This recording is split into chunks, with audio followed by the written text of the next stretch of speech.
It's been almost a full year since the 2022 and 2023 massive tech layoffs basically ran rapid across software engineers and people that worked in tech. And a lot has changed, and I want to talk about those in this video today. And the reason why I want to talk about it is because some of this could actually impact you and your trajectory, whether you're still in tech, whether you want to break into tech. So as you can see on my beautiful chart here, well, what I'm talking about started in October of 2022 and then really escalated in November of 2022. Took a little break in December. That was so nice of them, right? Right? But then really exploded in January, February, and March, and really dwindled. Well, at the end of May, we kind of saw the end of the massive layoffs. But what I really want to point out is you can see in August 22, September 2022, there was really no indicator of, well, anything bad happening. And, well, I hate to be the bearer of bad news, but it seems like in August 2023 and September 2023, nothing really bad happened. Even October, we're already at near the end of October, and I mean, it's way different. You can see in October there was 20,000 layoffs, and this October, well, there's barely been 7,000. So Melky, are you just overreacting? And to that I say, well, maybe, and hopefully I am, but really the fact I want to bring this up is you can see that we are kind of approaching a very negative bear market. Now a lot of people have been saying that we've been in a bear market. This is nothing new, Melky. This is just how stocks work. They go up and down. But I really want to say that there seems to be an accelerated downward tick into the S&P 500, which is really raising a few eyebrows because this directly impacts of how big companies really balance their books. You can see here, even the Dow Jones Industrial, well, that went down as well. The VGT, which is the Vanguard Information Technology Index Fund, which is just heavily on the index sector,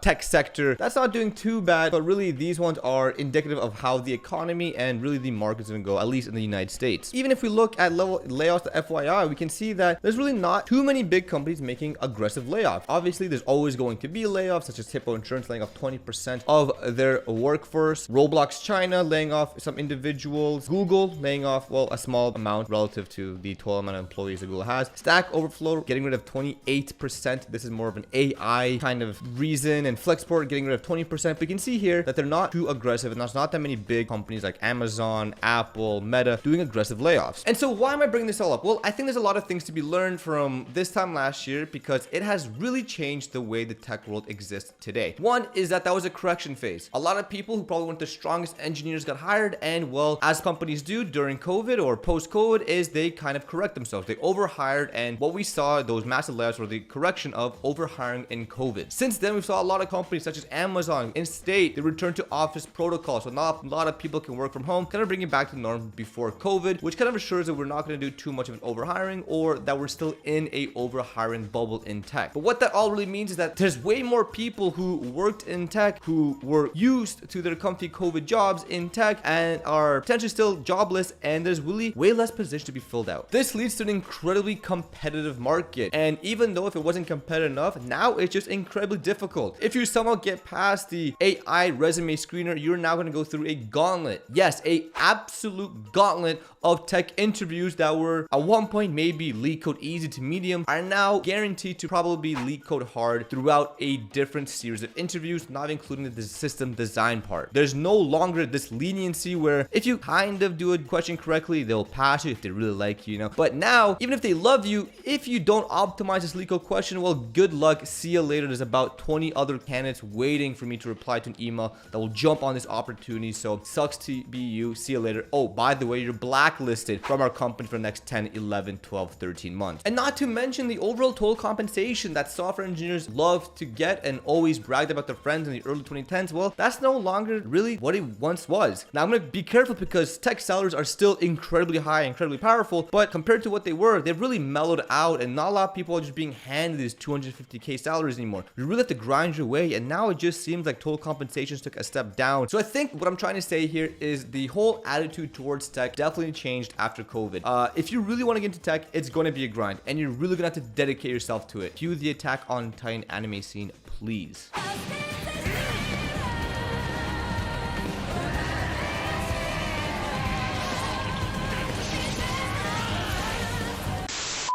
A 30-day boot camp, a couple React courses, and a few Python data science courses are not going to get you through that door anymore. It has to be that times 2 with lead code all jammed together while making sure you are a behavioral perfect candidate. And one more thing I didn't even touch about is the AI aspect. AI has fully grown since the tech layoffs and during the periods of COVID. And we see even Stack Overflow, which I showed earlier, getting 28% of their staff cut due to these AI. So even more so than ever, not only are engineers battling against each other in a competitive job market where there's literally no jobs, but they also have to battle AI, and that just makes everything extremely difficult. So this video I just wanted to kind of rant about and give you my perspective on the current market of tech and the overall attitude of tech. I mean, if you really want to get into this, you really have to love programming, and it's fine if you're younger in high school and going to college and don't have that many responsibilities to just hone your craft and learn all these things while they kind of just kick back. But if you're older and making a shift in your life, well, the responsibilities are probably larger and the risk and time allocated are probably going to be more significant. But let me know what you guys think in the comment section below. Do you agree with what I had to say, or do you disagree? What do you think overall about the status of the tech market as it is right now, post-COVID, post-tech recession? And are we going to see another one? Let me know. Make sure you comment, like, and subscribe for more, but I gotta leave you off with 2 things. One is, have you been affected by tech layoffs? If you were, did you recover? Are you still battling to find a position? How is it out there? And 2,